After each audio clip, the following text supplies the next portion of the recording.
welcome back to another very, very special episode of Gear 182. We have two people here that I'm so excited to have on, and to be honest, honored to have on our show. We've had quite a few requests, hey Brian, to do something aside from Tom, but still in the Blink community. We wanted to do some stuff with Mark Hoppus's basses. So with the new tour coming up and him kind of mix matching, between the jazz basses and the Jaguar basses, we thought it'd be really cool to cover kind of everything in the Jaguar kind of world. And who better to have on to talk about this than Alan and Sully? So Alan and Sully, welcome. Thank you again so much for joining us. Thanks for the invite. Yeah. So that being said, we kind of want to go through a bit of the history on, how it started, why he switched. I mean, how long has he been playing jazz basses for? I guess since what, 98 till the Skiba era, right? So it's California. quite some time. So now, I guess my main question is, do we owe Matt Skiba the thanks for the Jaguar, or is that just a happy coincidence? David? we had some debate on this because it's all kind of our speculation, right, Alan? Because obviously we saw there's a post with Mark, and he was like testing out a Jaguar for the first time with Blink 182, and obviously Matt is famous kind of for playing Jaguars and Jazz Masters. So we were trying to figure out if that was the kind of inception of Mark playing a Jaguar bass, or whether the gift that we'll touch on a bit later was actually the turning point for Mark. So that actually should lead us into the first slide. So this one here is when he got into the studio and they delivered, was it one or two of them that they gave him? It was just Crayola. Because this was during remember when Mark did the Hi, My Name is Mark podcast? Mm-hmm. So this was during a live podcast, right, Alan? And Mark kind of got ambushed because it was they tried to do it for his birthday, but it was kind of, they couldn't do it in time. So they kind of had to just kind of ambush him during a Hi, My Name is Mark podcast episode, and Robert kind of just came in while they had Crayola on the show, right, Alan? Yeah, you can listen to the episode, and I think it's midway. They're just talking. Out of a sudden, you can hear the door opening, and it's Robert. And Mark is like, "Hey, Robert just got here. What do you got in there?"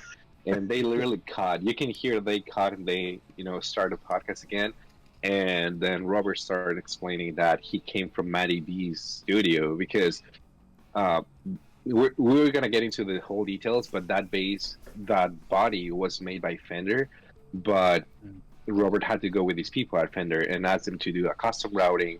As we see in the top right corner, they did the routing for the inverted pickups, and then they didn't know how to cut the pickguard because Robert wanted a specific, reversed or inverse pickups with only one single volume, and they're like, we don't get what you're saying. So he had to go back into the shop with them and explain them, you gotta merge the plates, the metal plates, into the actual physical pickguard and cut everything at once.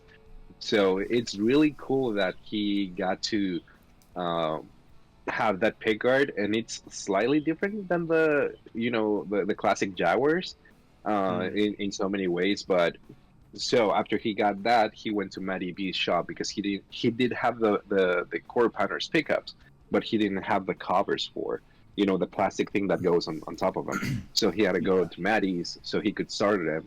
They were debating if they wanted to do the pickups in series, parallel, or just mute the jazz pickup, and they ended up not even wiring it. And then he came back from Matty's shop into the podcast. So he got all the traffic from LA, from Matty's shop into Mark's place, and the delivery was live. It was fun to listen to. I listened to it a couple times. You can hear how shocked Mark is, can't you? He was like, "What? No, what? No way!" Yes. Yeah, I remember listening to that. I was driving to work, and I was just like, "Man, I can't wait to see what this thing looks like." So it sounds like you're saying that Fender could have made the body without the jazz routing, but they weren't really sure if they were going to include a jazz in the tone yet. Is that what you're saying? No. Well, yes and no. So Fender can do basically anything that any artist wants, but they were not willing to route a body and just remove that command for the CNC not to route that jazz pickup. So they were like, we have this bass at hand, do you want it or not? And Robert was like, okay, I'll take it. But not trying to move forward or anything. That's the main reason why it took so long for the Fender run, for Fender to come up with a more Hoppus run, because they were not willing to make Jaguar basses without the bridge pickup. But yeah, we'll get into that in just a second. At the time of Crayola, they only had the Japanese model, right? I know they released an American one later on, but at the time they just had the Japanese model, which you can see Mark's got next to Crayola in that picture. The white. We will reverse your pickups, but we will not take out your jazz. Fender. Well, Wow. I remember when I was talking to Matt about it, and the reason they didn't want to do it was because it would make it too different to their production line. So they thought, what's the point? Because it's not going to sell units, because they'll think, I don't want this one because he's got it routed differently, So it was all money from Fender. Yeah, there's no target for it. Of course, there's a target, but they didn't realize that then. A lot of artist series, I don't think Fender and Gibson, I don't think they see a big value in artist series anywhere. But when one comes out, geez, it's exactly, especially Blink, one of the most iconic, bands of the last 20 years. Like, people are going to buy the guitars, right? Yeah. Yeah. Anything else special with Crayolas? I mean, the artwork is unreal. First of all, unreal. Yeah. And there's a reason why. I haven't made that replica yet, just because it's so awesome, and I highly doubt I'm gonna nail it. I got the body in there. I'm not gonna even show it, but I'll do it. Alan, you're gonna nail it, bro. Of course. I think so. I think you will. I think so. I don't know. I think you will. Yeah. I feel like it's like a video game. Like, Alan's doing the levels, and like the final boss is like doing Crayola. Do you know anything about the artwork, as far as like how long it took, and if it was commissioned or if it was a gift? Do you have any idea? Yeah, it was a gift.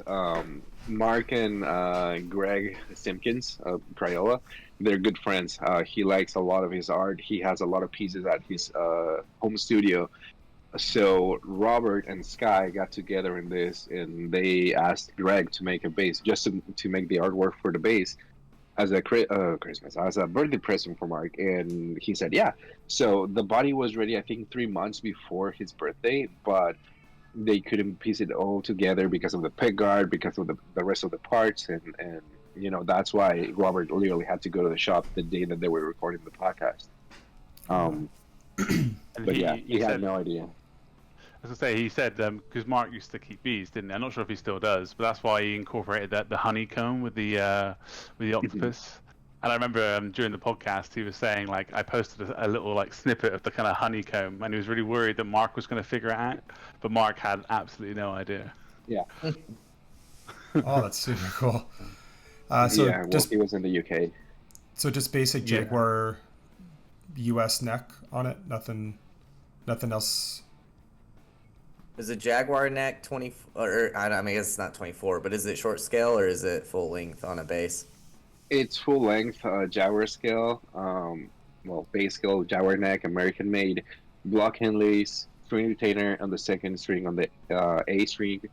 All American hardware, string through body, vintage tint on the neck, which it actually led us to think that it was a Japanese made, because every single Jaguar Japanese made bass had the vintage, like the amber tint, versus the American necks, which have the clear urethane on it. So we thought for the longest time that it was a Japanese neck until we actually zoomed in some of the photos that Mark shared, and it says Fender made in USA, not even made in Korea. It just says made in USA with the serial number on the back of the headstock. So I guess no binding either, right? On the neck. I'm sorry? No binding on the neck?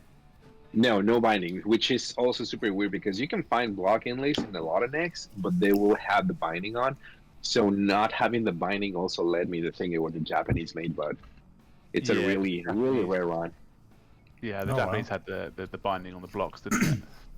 Yeah, and I think the white Jaguar that's also on the slideshow right next to my screen, that's a Japanese made that he was using on rehearsals as soon as Matt was brought into the band.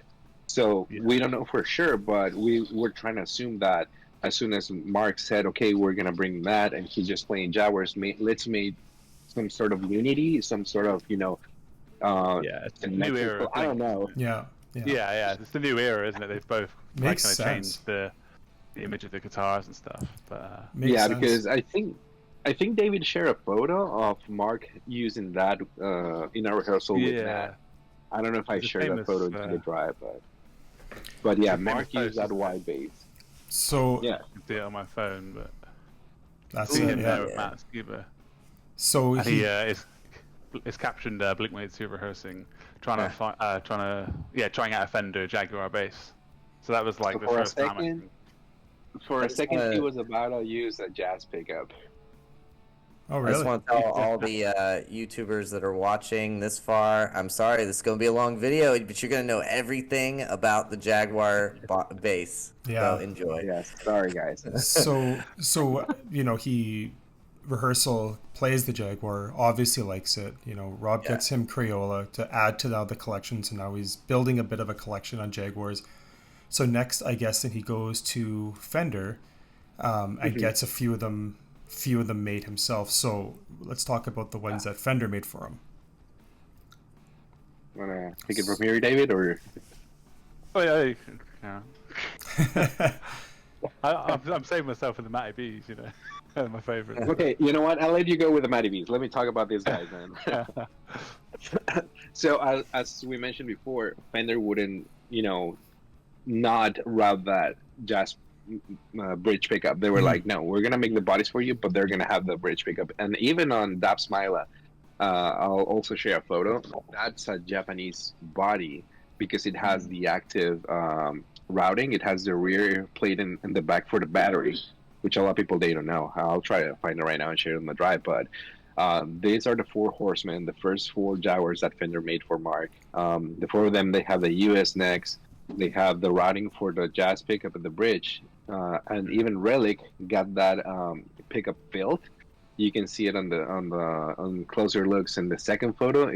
It may show up, it may not, but you can see that the paint cracked where the filling is.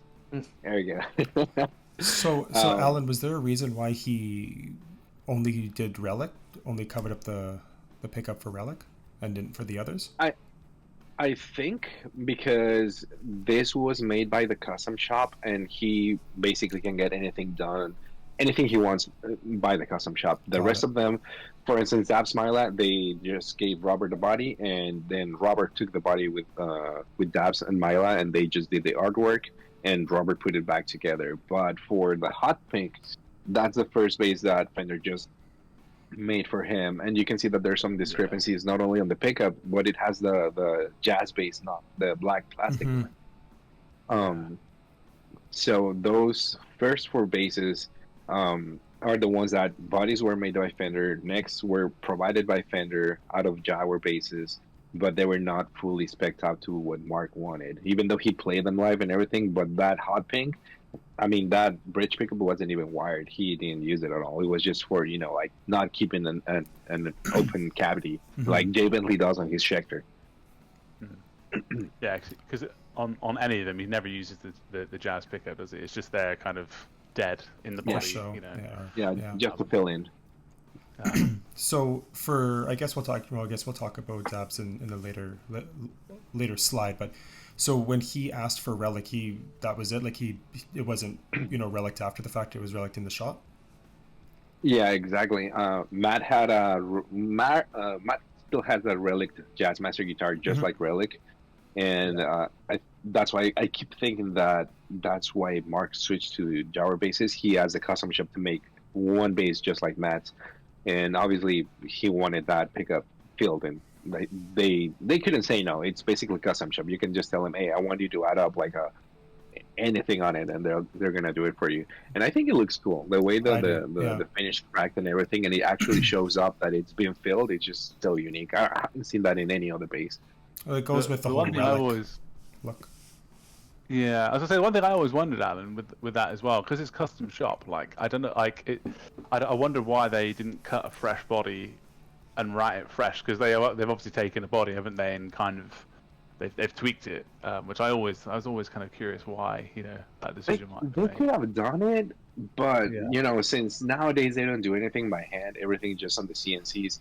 Even the custom shop Yeah. bodies are done through a CNC, and by the time that they select the body, they go through them and they try to pick the one that has less flaws, like the a body that doesn't have any nut, and then they just stamp with a press relic in the cavity of the body, and they just bring it out to JN, well to Jay, so that he can paint them and whatnot, and then they just bring it to the custom shop master so they can just do the finishes and everything. But everything regarding the carving of the wood is done in the in the actual shop. And I don't think Fender is gonna just we got Mark Hoppus asking for a Fender bass. We're just gonna remove the coating for one pickup. Nah, they won't do that for him. No, that actually makes that makes a lot more sense when you say it like that too. But like I was saying, I think especially on Relic, it just goes with the whole base itself, right? Yeah. Like I think it looks better like this, and it would look fresh anyways. Yeah, there you go. Yeah. I don't know. I really like the way that it turned out, even with the showing. I'm confused. If you go to Hi, My Name is Mark, and you look at the first pin release, the little guitar pin, it's called Pinky. It's got an octo on it. It has no jazz pickup. This bass doesn't exist. Yes. that came out later. right? Yeah, that came out later. But yeah, that photo with the octopin, thank you, Dylan. That's been photoshopped just for marketing purposes. Yeah. Just for marketing So, purposes, so he could promote the decals, and that's it. Yeah. Very cool though. So then after Fender does it, you guys were saying, wasn't still up to the specs that he wanted. He went to Matty B. Matty Barato. So Sully, you take it away on this one. These are these just looking at them, these look more like these would be if Mark Hoppus wanted a spec'd out bass. This is it. Yeah, I just want to, before David goes on this whole thing, I just want to say I talked to Matty one time, and he told me he was a tech for Plus 44. How cool is that? Yeah. I was going to say, that was one of the things that blew my mind when I met him. I was talking to him about it, and I was like, what? They're like one of my favorite bands. That's insane. But that's interesting, actually, because he's been in like the Blink camp for a long time, and as I know you probably touched on before in the podcast, he kind of built the baritones for Tom, and so he's been around the Blink block for a while, But yeah, so after kind of Robert was done with the Fender kind of production models, and Matty helped Robert, with some of the assembling of the basses. Robert kind of said to Matty, we want to make we want to make the iconic Hoppus bass again, and they wanted to have that kind of amazing, pink bass that he is kind of famously known for. So they came to Matty, and he obviously started to kind of make production on the basses, and he cut a few bodies, and he didn't only do.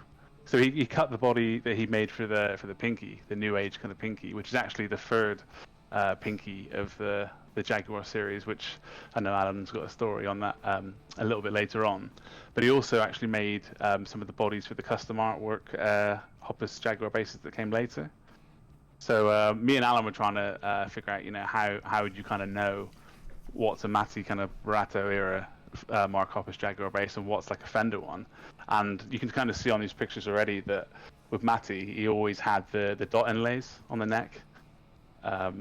And on the kind of previous models, you would always have the block inlays, and normally the dead jazz rooted pickup. But essentially, what Matty did, because I went and met him, and I got this. I'll show it on the camera. I went and got a carbon copy of that picture in the kind of middle top. Yeah, that's sick, baby. Woo! That's sick. So.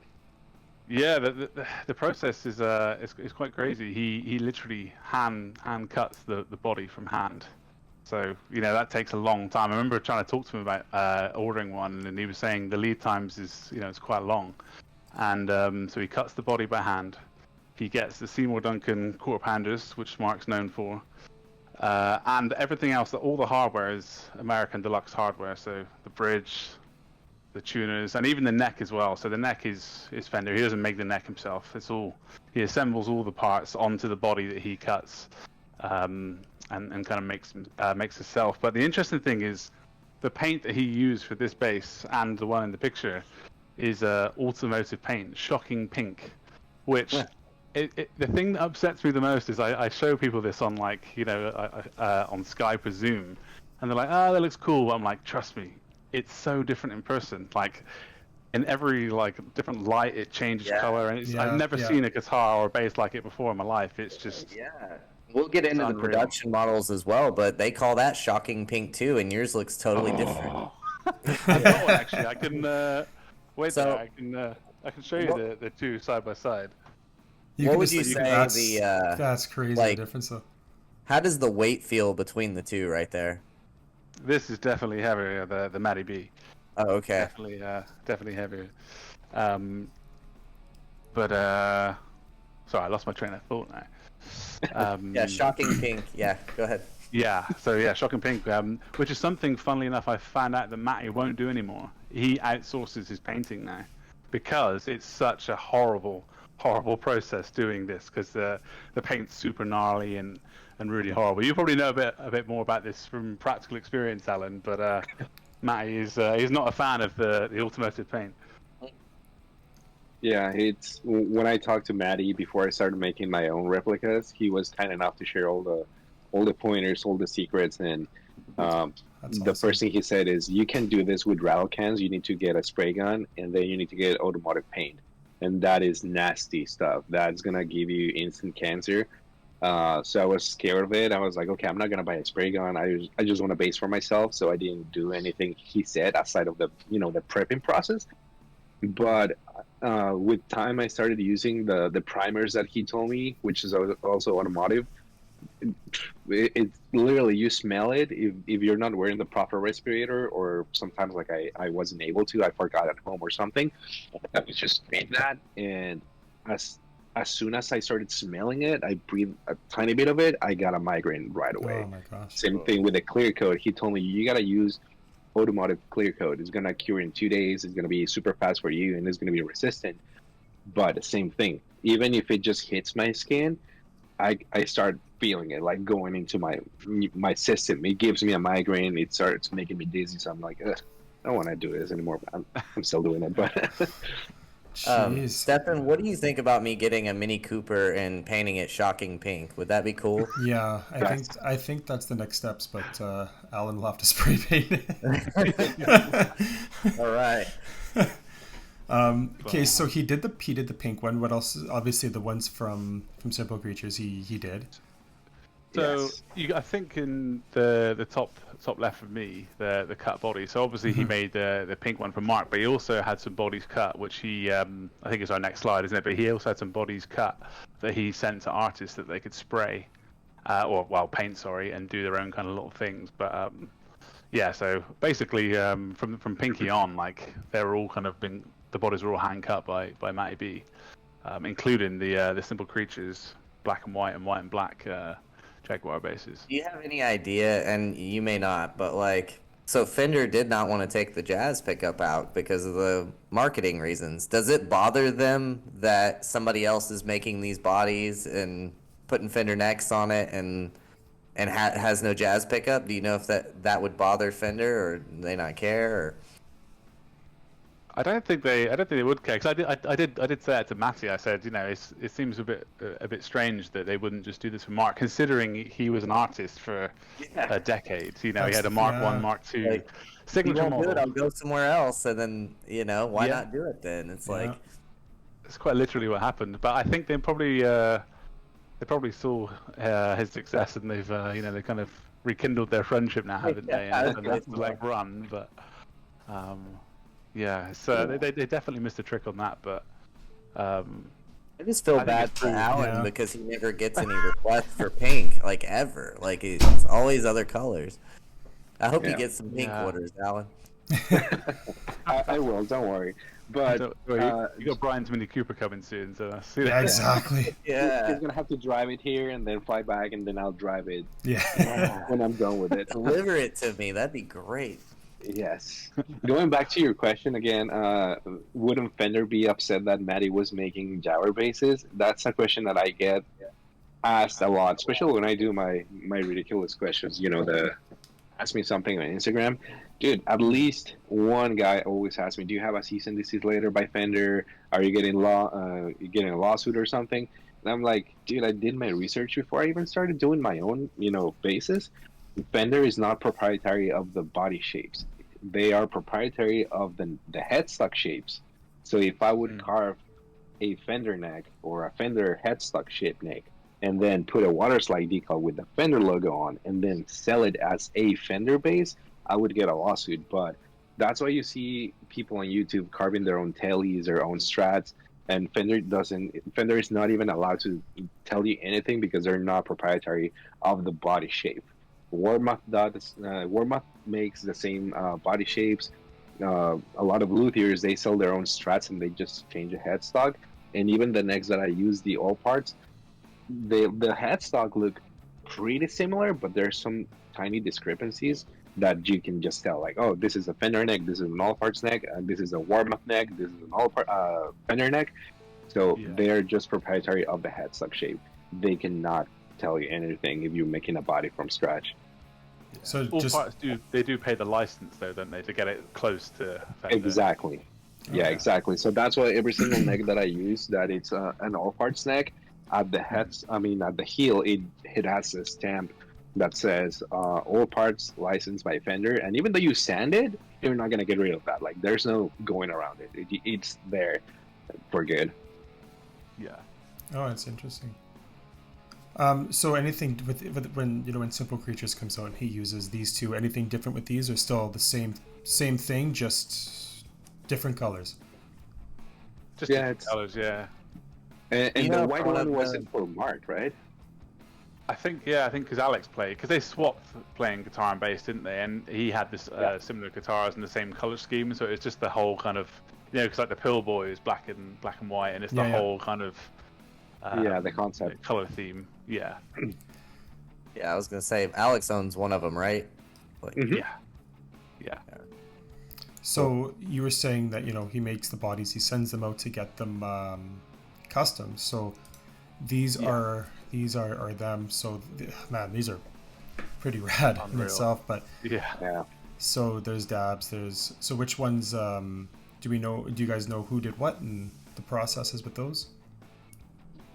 Yeah, so the way it worked was Maddie used to make the bodies, and then Robert used to pick them up from his shop. Maddie and Robert, they used to be really good friends. So Robert picked the bodies from the shop, and he would take it to the artist, and then pay whatever they asked for. And then when the body was ready, Robert will pick it up, bring it back to Maddie, and Maddie would assemble it.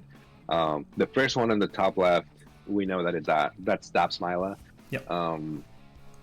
And again, we can see the bridge pickup. Give me one sec.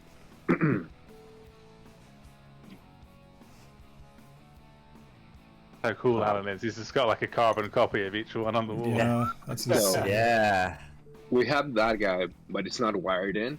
But the way we can tell on Marks Bass that it's a Fender made, it has the battery plate on the back. So there's no way around it. Like, there's no reason why they actually carved that if it wasn't, an active body. So they just literally stripped, or maybe didn't even assemble a body, and they just gave it to Robert.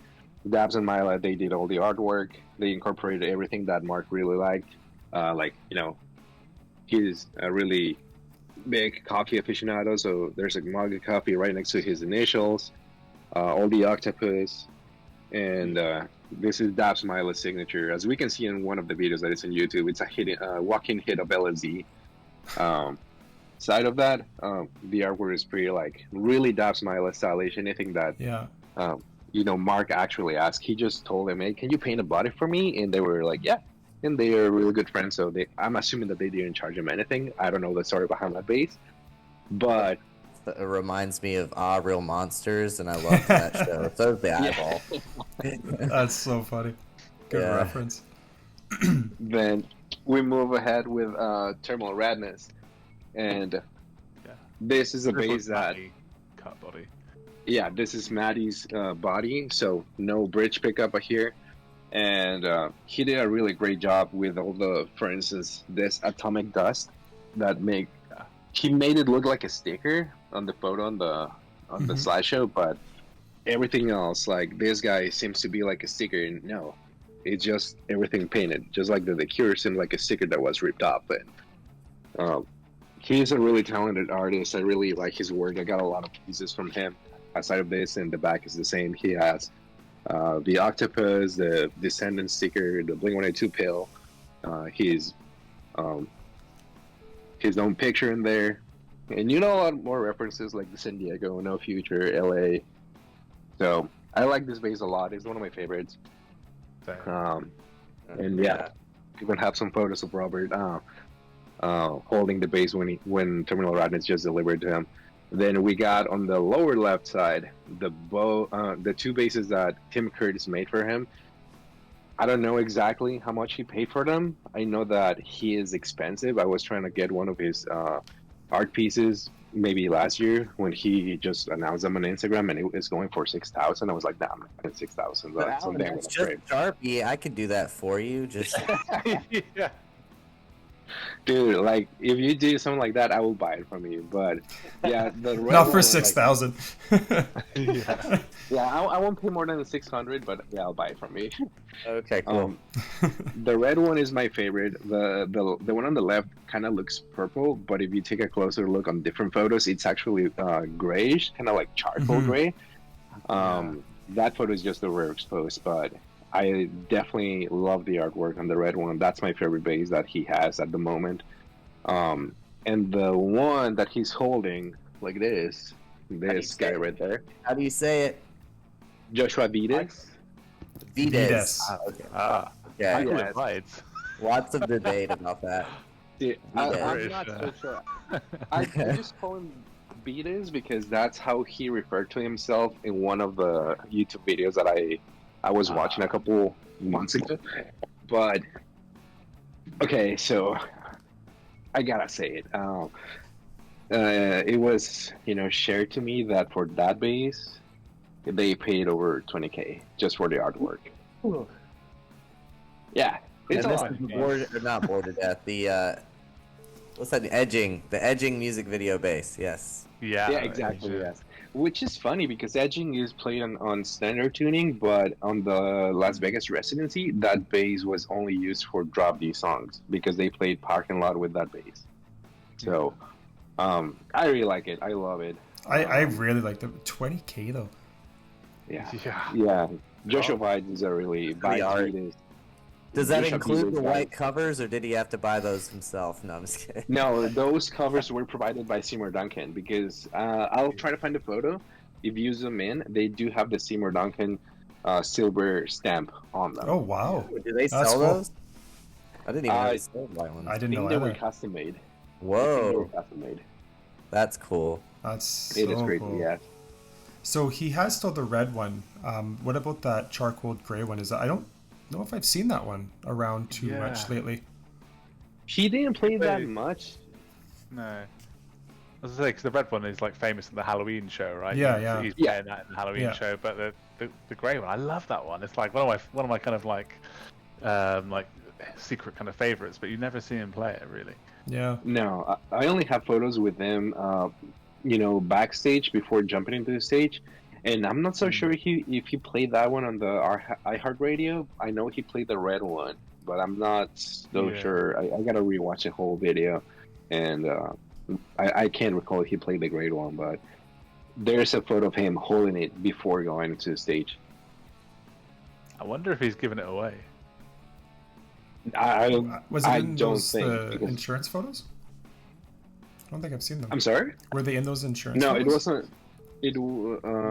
No. You know what? He does have photos of the gray one on the insurance photos. I think I have them here. Okay. But I took a screenshot of one of his stories before he jumped on the stage with the gray one. Where is it? Yeah, here it is. Sending over right now. Sadly, our viewers aren't gonna be able to. I'll post these see on this. stories and stuff too, so they can see it. But so after this, then one of the one, and I know Alan, you've talked about it so many times. Is the one that you and your buddy made for Mark. So tell me, I mean, really, I know you've said this numerous times, but maybe just kind of a really quick thing of how it all came to be. Long story short, after I I gave him I gave Robert the latest replica that they auctioned. I thought that he was just gonna try to get rid of it right away. Like, I don't, it's a bass made by some random guy. I'm just gonna try to auction it, and I don't want it taking space in my studio. But then he started streaming with it, and then he sent me a photo where he was using it at the studio, recording new songs for the, maybe not so maybe all scratch out right now upcoming album with Skiba on it. So I was like, oh man, he really liked the bass, so why not just make one for him so he can use it, and then he can just auction the other one, because I don't want him to end up keeping the latest replica I made. So I started talking to David, because I knew that they were friends before. They used to play a lot on Ghost of Tsushima, wasn't it? Yeah, that stuff. I'm not a video game savvy guy, so they were playing Ghost of Tsushima. They were friends and whatnot. And I just reached out to David, and I was like, hey, dude, like, you want to help me out with this? And he's like, dude, of course. So he came up with the artwork. I did everything by hand, and then Mark had no idea. He thought I was just going to deliver a pickguard, because he had the crazy idea of making a Music Man style bass with precision pickups. So I made a pickguard for him, and I sent a photo, and he's like, yeah, I'm cool. Do you want to hand it over? I'm like, of course. So we met up in LA. He didn't know anything, and he's like, what's that in the case? Your pickguard, and the rest is history. That's awesome. So when Dave was doing the artwork for it, I mean, there's so many references to Mark, regardless whether it's Plus 44, Blink, the octopus and stuff. When you said, hey, design this, was that in mind, or did Dave just take it and just do whatever he wanted to do and that was it? I told him he got full liberty to do something cool that he'll appreciate. And I think because also David is also a gamer, he has more a better idea of what he would like. So that's why he incorporated the character from Ghost of Tsushima and the logo and the Zelda Supreme and Tom Nook, which I saw it, I was like, what the hell is all of this? I have no idea, but I'm just gonna draw it and I'm just gonna toss it in there. But apparently Mark really liked it. The color, I love how the color, the I don't know. Is unreal, right? It's a purple mirror pickguard, right, Alan? Yeah, it's a purple mirror, and I think I have one right here for your bass, David. It's a purple mirror. Top secret, man. Yeah, so that's gonna get broken into now. Let me try to. Yeah, so Marks is just like that. You can see yourselves in the in the screen. So rad. That is. Yeah. So I'm on your website, Alan. I'm a fan. I'm trying to buy the Dabs Mala. I'm trying to buy the Vides. Where do I buy these? I want one. How do I get this? No, you can't. It's not my art. I'm not selling that. And people ask me, some guy really insisted in buying the Terminal Radness from me, and he even offered AK. I'm like, no, dude. Like, I'd rather keep this one and not make AK, rather than have a lawsuit on me. So no, thank you. Wow, that's great. Okay. Yeah. No, that's amazing. It's not for sale. So then after this, we get some hints that Mark really wanted to go back to work with with Fender for the Artist Series to get maybe a custom model, put out. So here the first one was the pink one, but